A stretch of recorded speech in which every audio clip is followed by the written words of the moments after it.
বাড়িতে কেউই তেমন মাছের মাথা খেতে পছন্দ করে না, কিন্তু মাছের মাথা দিয়ে মাসকলাই ডাল রান্না করলে সবাই চেটেপুটে খায়। প্রথমে মাছের মাথাটাকে একটু ছেঁচে নিব, তারপর মাসকলাই ডাল টেলে নিব। টালা হয়ে গেলে ডালগুলো ব্লেন্ড করে নিব। ব্লেন্ড করার পর ডালটাকে গরম পানি দিয়ে 30 মিনিট ভিজিয়ে রাখবো। তারপর কড়াইয়ে তেল দিয়ে পেঁয়াজ কুচি দেব, আদা বাটা দিব, রসুন বাটা দিয়ে কিছুক্ষণ ভেজে নিব।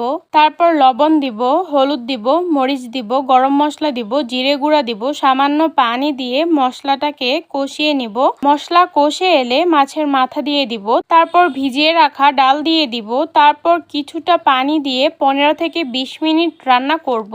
মাছের মাথা দিয়ে এভাবে মাসকলাই ডাল রান্না করলে পরিবারের সবাই খেতে পছন্দ করবে। আর অবশ্যই আপনারা বাসায় এভাবে রান্না করে খেয়ে দেখবেন। আশা করি সবার কাছে অনেক বেশি ভালো লাগবে।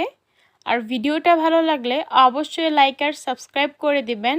সবাই ভালো থাকবেন। আল্লাহ হাফেজ।